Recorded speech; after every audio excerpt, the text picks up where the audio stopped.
Mbola napaka oamponareo mandrakarivany ry havana ny fahasoavanao ambam-piadanana avy amin'Andriamanitra raitsika sy Jesosy Kristy mpamonjy atsika. Amen. Andeha ny Exodosy toko 7 ka ny 1 ary ho farana atsika hatramin'ny 9 no akatsika 4 amin'ny tian'io ity. Exodosy toko 7 1 ka hatramin'ny 9 ary sitrako indrindra raha ivelatra eo ambany masonareo izany soratra masina izany. Raha ny tontolon'ny testamenta taloha ry havana no jerena dia miavaka Jehovah Andriamanitra, izay Andriamanitra tompoin'ny Mosesy ary Andriamanitra efa no tompoin'ny razany dia Abrahama, Isaka ary Jakoba. Fa nahoana ry havana no miavaka io Andriamanitra io? Satria io Andriamanitra io dia velona. Inona no antony ilazana azy hoe velona? Satria miasa izy, izany hoe tsy mipetraka fotsiny amin'ny toerana izay misy anazy any an-danitra, fa miasa mikolokolo ny vahoakany, mihetsika izy. Raha hitantsika ny tantaran'ny fahariana ao amin'ny Genesisy toko 1 dia hitantsika Genesisy toko 1 sy 2 dia hitantsika tsara fa mitsangatsangana Jehovah ao amin'ny izany hoe mihetsika io Andriamanitra io, manantona izy.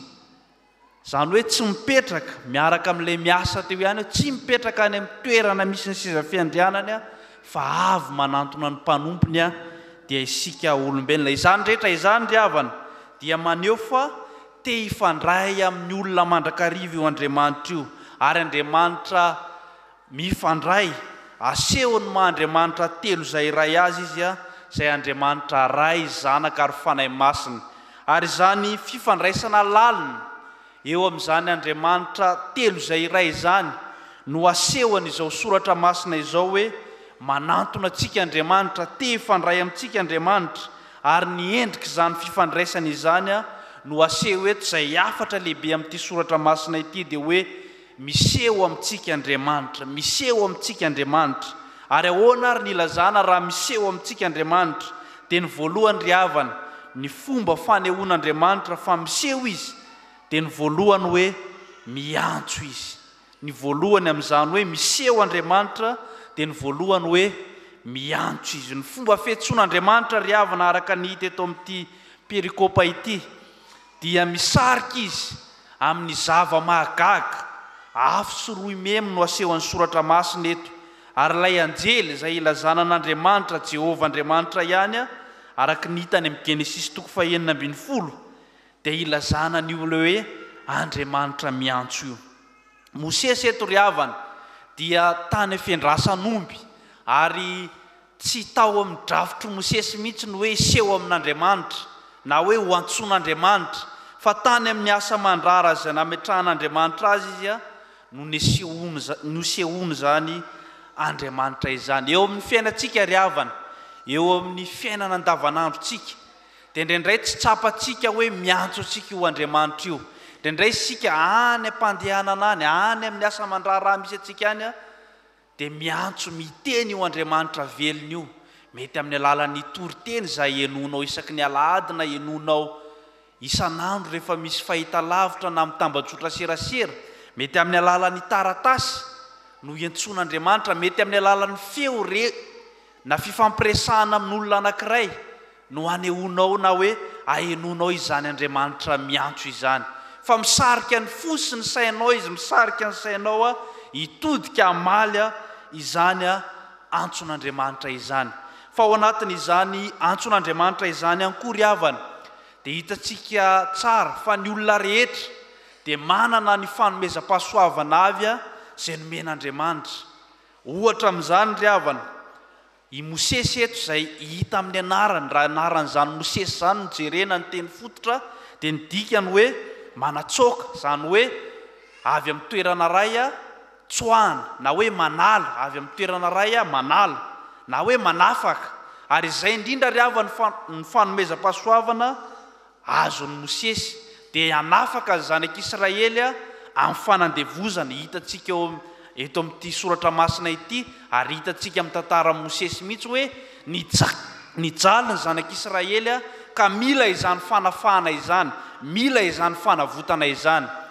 raha natsoan'Andriamanitra ary isika, inona ny fanomezam-pahasoavana ao aminao, ary tsy maintsy misy ny fanomezam-pahasoavana amin'ny olona tsirairay. Tsy misy zany olona hoe tsy nomen'Andriamanitra fanomezam-pahasoavana izany, fa moa ve entinao anasoany fiangonana hitoriana ny filazantsara izany fanomezam-pahasoavana izany, ho fanavotana ho an'ny hafa, ho fanafahana ho an'ny hafa. Ohatra, mahay mampianatra ianao, ary rehefa mampianatra ianao dia mazava daholo ny zavatra rehetra. Misy ny sampana sekoly alahady, misy ny toerana maro samihafa afaka anehoanao izany fanomezam-pahasoavana izany. Mahay mihira ianao, misy toerana ho an'izany ato amin'ny fiangonana. Mahay mandamina ianao, mahay mandrindra ianao, ento aty am-piangonana ny fanomezam-pahasoavana izay nomeny Tompo aminao. Fa aza takotakonana ny fotsiny, aza variana any amin'ny asa mandraharaha tahaka Mosesy, izay variana tany amin'ny fiandrasan'ondry, variana tamin'ny fiainana izay vaovao ny ainana, ka saika nanadino mihitsy izany fanomezam-pahasoavana izany. Raha mijery an'i Jesosy sika ry havana, raha jerentsika ny anarany dia hoe ny Tompo dia famonjena. Izany hoe Jesosy Kristy izany raha tonga teto amin'izao tontolo izao dia ny fanomezam-pahasoavana nomen'Andriamanitra anazy dia ny hamonjy, tanteraka ny atsakany sy andavany izany fanomezam-pahasoavana izany. Ary porofon'izany no ankalazantsika ny Pasika, izay fahatanterahan'ny famonjena nandreseny izany fahafatesana izany. Dia mipetraka amokosy aminao ny fanontaniana amin'ity anio ity. Miantso anao Andriamanitra, mampandre anao ny tokony ataonao, ny amin'ny tokony ampiasanao izany fanomezam-pahasoavana izany. Fa tsy fanomezam-pahasoavana ry havana raha nidiranao aty am-piangonana, anaovanao ny asan'Andriamanitra, anakorontanana na sanatria hiadivana amin'olona, ireharehana, tsy fanomezam-pahasoavana izany. Fa ampiasao kosa izany fanomezam-pahasoavana izany ho voninahitran'Andriamanitra, ho famonjena ho an'ny hafa. Fa ny faharoa ry havana, raha miseho amintsika Andriamanitra, dia ny faharoa dia ny hoe manantona antsika izy, manantona antsika izy. Ilay Andriamanitra masina no manantona eto, ilay Andriamanitra ambony. Satria raha ny teny izy eto amin'izao soratra masina izao hoe esory ny kapanao ry Mosesy, dia maneho izany fa masina izy Andriamanitra, ary masina ny toerana izay misy azy, ambony izy. Satria ny fanaovana kapa, ny fanalana kapa amin'ny toerana maro samihafa dia tsy fametrahana ny mahamasina ilay toerana ihany, fa fametrahana amin'ny mahambony ilay toerana sy ilay olona mipetraka ao. Izany fiantson'Andriamanitra izany ry havana, izany fanantonan'Andriamanitra izany dia midika fanetrentena, midika fitiavana izay mampiavaka io Andriamanitra io amin'ny Andriamanitra hafa. Manetry tena Andriamanitra ka tsy mipetraka any amin'ny seza fiandrianana izay misy anazy, fa avy manantona antsika olombelona. Porofon'izany ry havana, ny mipetrahan'Andriamanitra ao amin'ny tranolay fiaonana izay endrika nisehon'ny tempoly fahizay, ary indrindra tao amin'ny tempoly izay toeran'Andriamanitra.